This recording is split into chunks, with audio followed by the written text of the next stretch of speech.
سلام و درود. با یه ویدیوی دیگه از سری پوزیشن های روی طلامون در خدمتون هستم. پوزیشن سوممون هست که به صورت حالا ویدیو باید در خدمت شما بذارم. پوزیشن های قبلیمون اگر یادتون باشه تو این ناحیه انجام دادیم، همچنان پوزیشن بعدیمونم توی همین روند قرار انجام بشه و دوباره براتون یادآوری کنم که ما روندمون صعودی بود و دلیلش هم گفتم که از یک اوردر بلاک روزانه می اومد. الان رسیده به جایی که ما نگاه میکنیم یک اوردر بلاک 4 ساعته رو اینجا میبینیم، اما میشه بهش اعتماد کرد یا نه که حالا با دلایلی که الان خدمتتون عرض میکنم من این اوردر بلاک رو محسوب میکنم در واقع روی اون دلایلی که بتونم روش وارد معامله بشم. اولین دلیلش اینه که ما حجم نقدینگی خوبی رو اینجا میبینیم که این اوردر بلاک هاند کرده.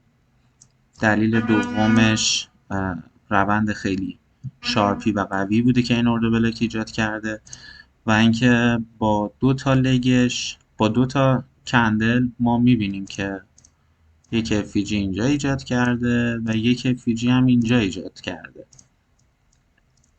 همین برای ما میتونه دلیل محکمی باشه که این اوردر بلاک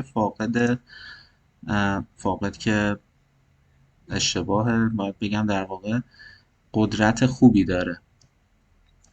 اوردر بلاکمون رو علامت میزنیم به عنوان اوردر بلاک 4 ساعته و برای ورود باید بریم تایم 1 ساعته و حالا توی 1 ساعته بتونیم تحلیل های بهتری انجام بدیم.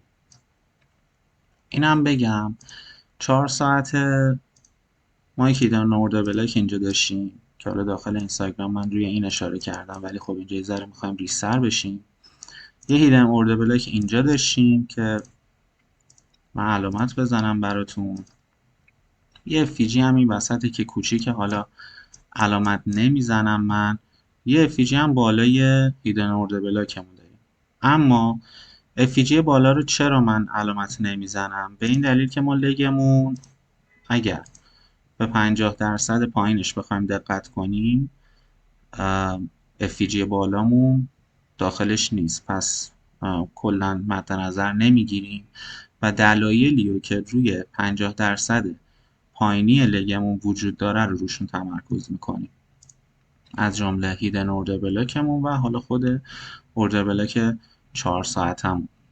داخل تایم 1 ساعته ما باید بتونیم از این هیدن اوردر بلاکمون که همونطور میبینید یه اوردر بلاک 1 ساعته ازش در بیاریم. من اسمش رو تغییر میدم به اوردر بلاک 1 ساعته و از این اوردر بلاک 1 ساعته میتونم انتظار برگشت قیمت رو داشته باشم که حالا قیمت بیاد و به سمت بالا حرکت بکنه.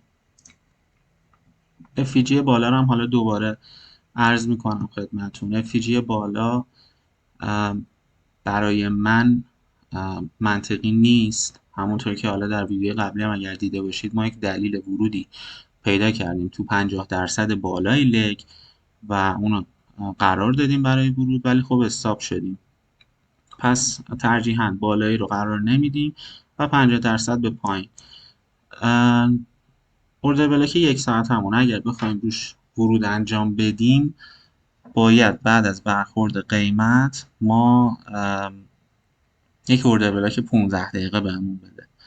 اوردر بلاک 4 ساعت هم که حالا اگر ریفایندش بکنیم به این 1 ساعته باز همون در واقع 15 دقیقه باید داخلش انجام بشه. اگر 4 ساعته نگه دارید خب فضاش خیلی بیشتره، حسابتون ممکنه زیاد باشه، مدیریت ریسک و سرمایه‌تون به هم بریزه و اون اوردر بلاک رو بهتره که به همین اوردر 1 ساعته‌ای که الان علامت زدم تغییر بدید.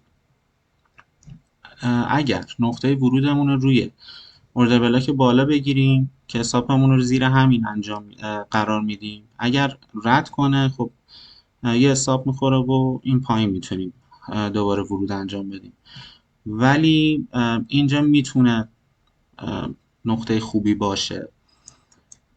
و یه دلیل دیگه هم که یادم رفت بگم که چرا این اوردر بلاک 4 ساعته پایینمون خیلی قویه این بود که سقف قبلیش رو رد کرد. در واقع ما 3 تا دلیل داشتیم برای اینکه اوردر بلاکمون رو علامت بزنیم و از اونجایی که روندمون یعنی لگمون در واقع خیلی قوی پیش رفته، نمیشه زیاد انتظار این رو داشت که تا 80% اصلاح بده و روی این اوردر بلاک بخواد به سمت بالا حرکت کنه.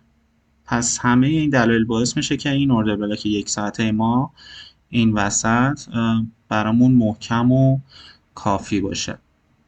حالا باید بریم ببینیم که بعد از برخورد قیمت با این اوردر بلاک چه اتفاقی میفته. قیمت برخورد کرد و حالا در تایم 15 دقیقه ما باید بریم و تو این تایم منتظر این باشیم که یک اوردر بلاک 15 دقیقه‌ای برای ما تشکیل بشه که در اینجا اوردر بلاک 15 دقیقه‌ای ما تشکیل میشه. من علامتش میزنم و همین اوردر بلاک 15 دقیقه برای من میتونه نقطه ورودم باشه.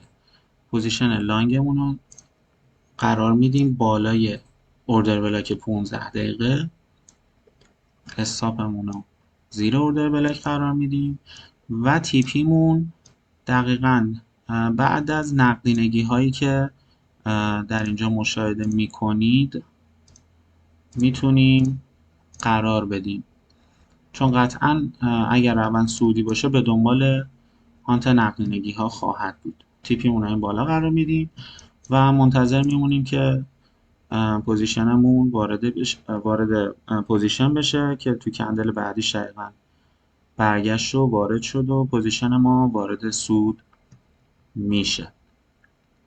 نکته ای که اگر بخوام بهتون بگم که جا مونده باشه، بعید میدونم چیز دیگه ای مونده باشه که بخوام بگم.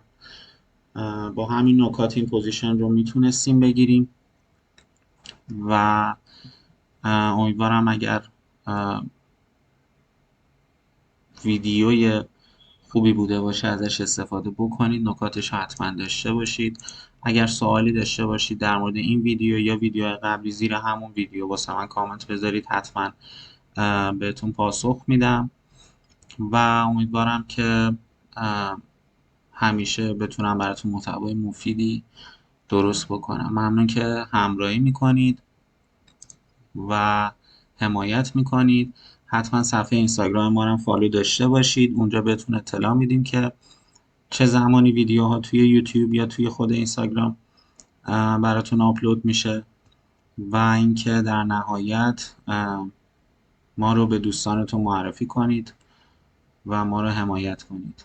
ممنون بابت نگاهتون.